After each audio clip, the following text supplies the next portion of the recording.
అదే RTV app వార్తల్ని క్షణాల్లో చదివే అవకాశం ఉంటుంది. ఒక న్యూస్ పేపర్, ఒక టెలివిజన్ ఛానల్ మీ చేతుల్లో ఎప్పుడు ఉంటాయి. ఉయ్యాలవాడలో నరసింహాడు విగ్రహం పెట్టలేదని వాళ్ళు అంటున్నారు. ఆల్రెడీ మీరు పోయి ఒకసారి ఫోటో తీసుకొచ్చుకోండి.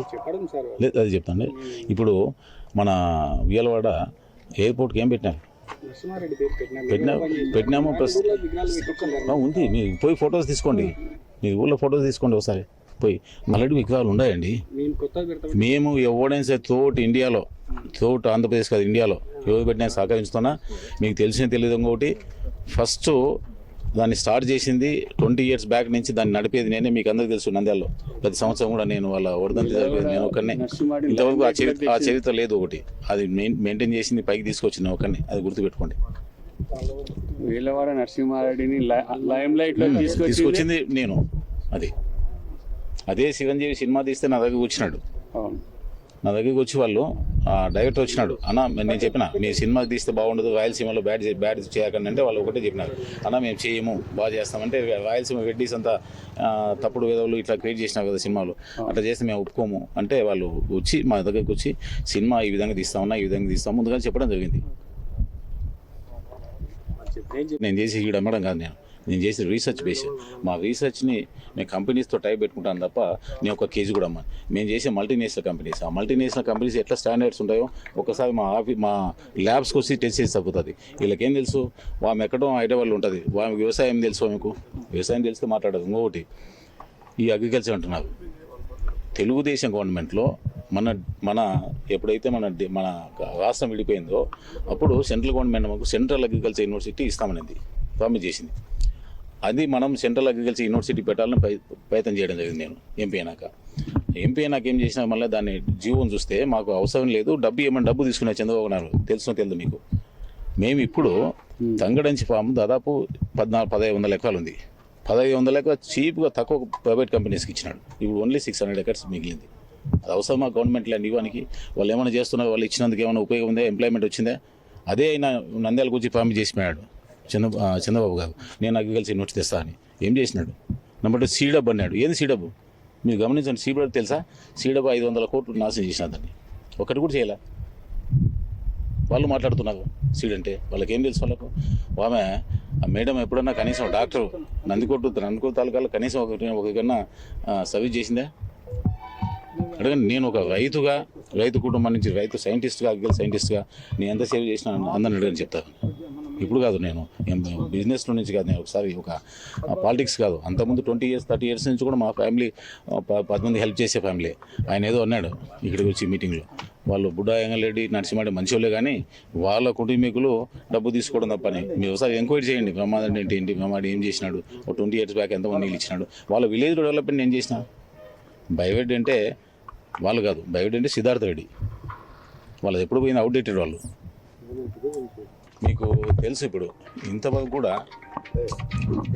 మీరు గమనించండి, 2014 నుంచి 19 వరకు ఏ కోవిడ్ లేదు, ఏం లేదు.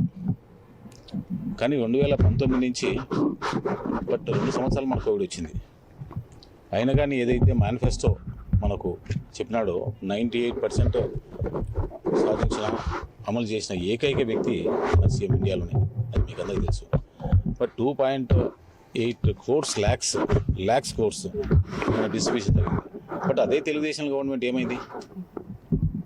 ఇప్పుడు నంద్యాల ఎగ్జాంపుల్, నంద్యాల చూడండి.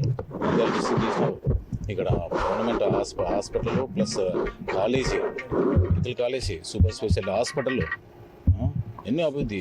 ప్రతి చోట కూడా మీరు గమనించండి, ప్రతి విలేజ్లో కూడా ఒక సచివాలయం కానీ, ఆర్బీకే సెంటర్స్ కానీ, వెల్నెస్ సెంటర్స్ కానీ. ఇది అభివృద్ధి కదా? కాబట్టి ప్రజలు గమనిస్తారు. ప్రజలు డెఫినెట్ కూడా మళ్ళీ సీఎం కావాలని కోరుకుంటున్నారు. 175 ఖచ్చితంగా వస్తాయి. మాకు చెప్తాను. నేను యాక్చువల్గా నేను చేసే బిజినెస్ మీకు చాలామంది తెలియదు.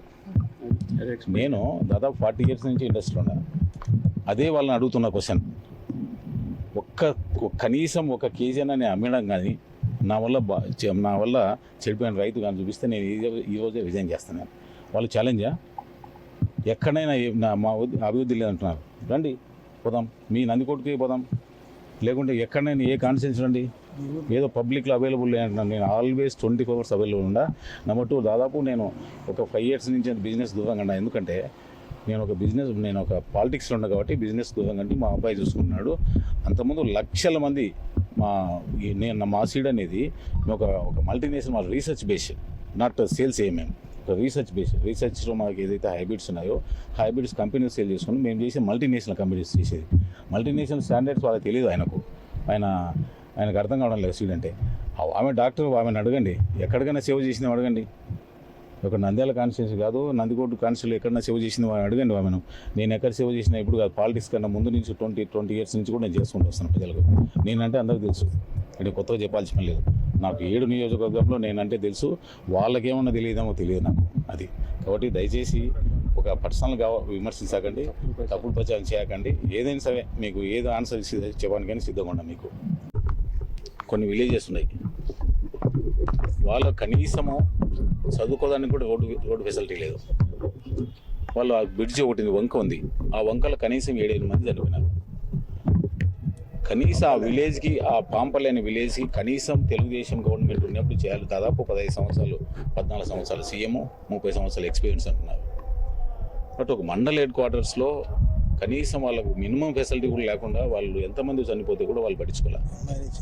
వాళ్ళ కనీసము ఆ విలేజ్కి అమ్మాయిని కూడా ఇవ్వరు. మళ్ళీ రిచ్ ఫార్మర్స్ అంతా, మంచి ఫార్మర్స్, మంచి ఫెర్టైల్ సాయిల్స్ ఉండేది. బట్ అలాంటి విలేజ్లో ఇంతవరకు కూడా వాళ్ళు ఏం చేయలేదు. ఇప్పుడు చూడండి, వాళ్ళకు బ్రిడ్జి, వాళ్ళకు టోటల్ చుట్టూ అన్ని రోడ్స్ వేసినాం.